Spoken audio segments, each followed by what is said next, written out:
유한금 아우구스티노는 호남의 사도로서 호남 땅에 복음을 전하다가 1801년 신유년 박해 때 동료들과 함께 체포돼 유한금의 가족들은 전주 옥에서 순교하기도 하고 전동성당터에서 순교하기도 하고 또 습정에서 순교하기도 하는데 유한금의 어린 자녀들 특히 일문, 일석, 서미 이 세 아이들은 그냥 유배형에 처해지게 되죠.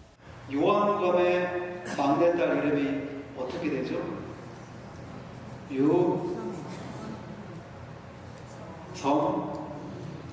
9살 어린 나이에 먼 섬 거제도로 유배를 갔는데 좋은 수양 어머니를 만났대요. 수양 어머니를 만나서 바느질을 배우면서 살았는데 이제 나이가 한 살 한 살 더 들면서 홍기가 차니까 아무래도 주변에서 넘보겠죠. 이때 유섬이가 수양어머니에게 흙과 돌로 톱을 하나만 만들어 주십시오. 부탁입니다. 그곳에 들어가서 어머니에게 배운 바느질을 하면서 살겠습니다. 음식을 넣어줄 수 있는 구멍 하나만 만들어 주십시오. 라고 하면서 작은 토굴에 스스로 들어가 40살에 세상에 나왔대요. 71세에 세상에서 이제 떠났는데 그곳 거제도 봉사했던 하겸락이라는 자가 자신의 본집인 사원유집에 예외적으로 유배온 죄인 유처녀에 관한 기록을 상세히 남기게 되었어요. 그런데 하겸락이 죽고 나서 자성 가운데 천주교회사 박사인 하상대 박사가 나왔어요. 이것도 선리죠. 우리 하씨문 중에서 나오는 종보가 있어요. 그 종보에다가 우리 집안의 하문으로 된 책들을 해제를 쓰는데 그 해제 쓰다가 이렇게 이제 책을 보고 정말 그 잡절을 이렇게 보니까 그 거제부사 거기에 유처녀 기록이 나와요. 그런데 그 유처녀가 그럼 과연 누구냐? 신앙은 그 순교의 씨앗이라고 하는 책을 공동으로 집필을 했어요. 유한검에 대한 것을 내가 쓰면서 자세하게 그걸 살폈죠. 수양모한테 돌담집을 만들어 달라. 정말 은수자로서의 생활을 했습니다. 그 속에서. 그러니까 그 이야기가 온 섬에 저런 사람이 어디 있느냐. 분명히 섬 사람들을 감동시켰으리라고 하요. 그렇게.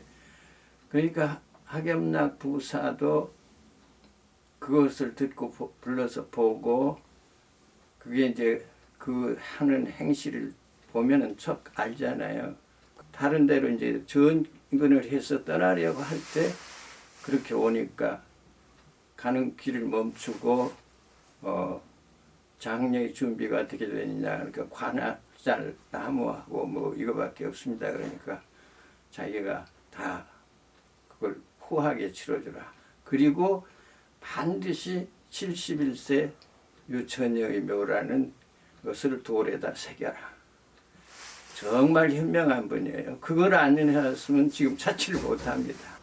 마산교구의 성지담당 신부님인 하철수 신부님, 그 신부님을 모시고 갔는데 유처자 묘의 밑에서 살고 있던 할머니께서 흔쾌하게 알려주셔서 바로 그 뒤에 있는 유처자 묘를 발견하게 됐고, 김진호 신부님을 비롯하여 그곳에 함께 했던 분들이 큰 절을 올리면서 그동안 찾아뵙지 못한 죄송스러움 또 안타까움 이런 마음들을 다 표현했다고 그럽니다.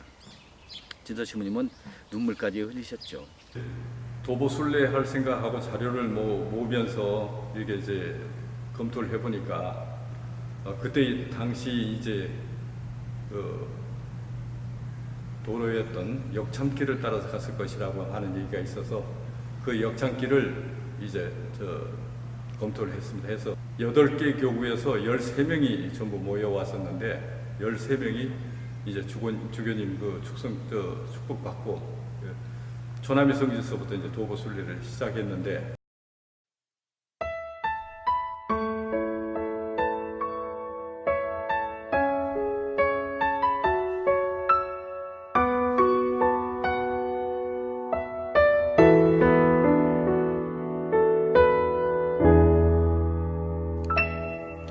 주님의 부르심으로 주님의 이끄심으로 복음 들고 걸어갔던 선조들의 삶을 나도 걸어가 본다. 그 마음 기대하면서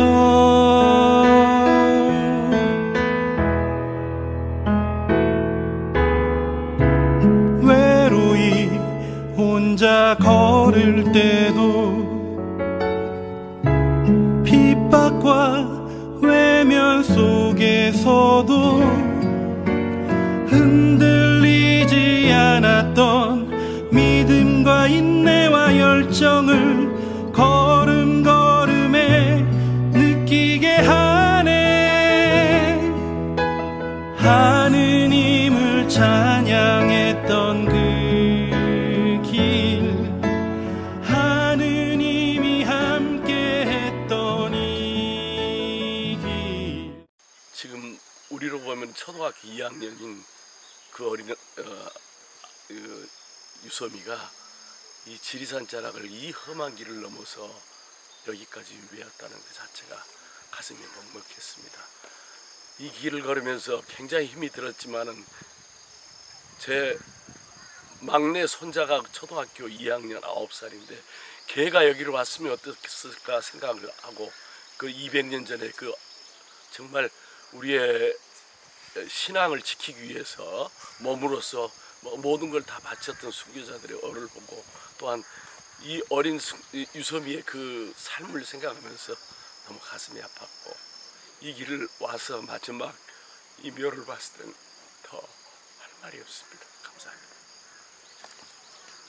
제가 그 도곡길을 걸으면서 유섬이 어린 나이에 이 험한 길을 어떻게 유배지까지 걸어왔을까 이런 생각들이 특히 많이 있었습니다. 특히 걷다 보면은 열흘 가까이 이렇게 걷다 보면은 육체적으로 힘들 때도 많이 있고 이 길을 왜 걸어야 할까 하는 이런 그 생각도 많이 들 때도 있었는데 그럴 때마다 유섬이가 이 길을 걸을 때는 어떠한 마음으로 이 길을 걸었을까. 특히 그 부모의 신앙을 어려서부터 받아들인 유섬이가 이 길을 걸을 때는 신앙의 힘으로 이거를 견디지 않았을까. 그 어린 나이에 이런 생각들을 주로 많이 했습니다. 저는 도보순례 대단히 환영하고 찬성합니다. 도보를 10여일 동안 하시면서 그 묵상하고 그분들의 삶을 단다는 것은 대단히 중요한 일이라고 생각해요. 이순이가 바로 옳게 아닙니까? 이순이의 빨간 순교에 이 서미의 백색 순교 대단히 훌륭하다고. 유섬이 이분은 죄를 지어서 그렇게 간 것은 아니지만 유배 가는 길에서 또 유배 중에서 정말 힘든 생활을 하셨고 그러나 그 힘든 생활에서 안주하지 않고 정말 고귀한 생활, 하느님을 지향하는 생활을 하셨다는 것에서 참 순례자의 모습이고 신앙인의 모습을 지닌 모범이셨다 생각이 드네요. 유섬이 그분의 고귀한 신앙을 하느님을 지향한 그 삶을 닮을 수 있는 참 특별한 길이고 특별한 은총의 길이다 생각을 합니다. 앞으로 이 길이 계속해서 많은 사람들에 의해서 훌륭한 신앙의 길, 모범의 길, 순례의 길이 됐으면 좋겠다 생각을 합니다.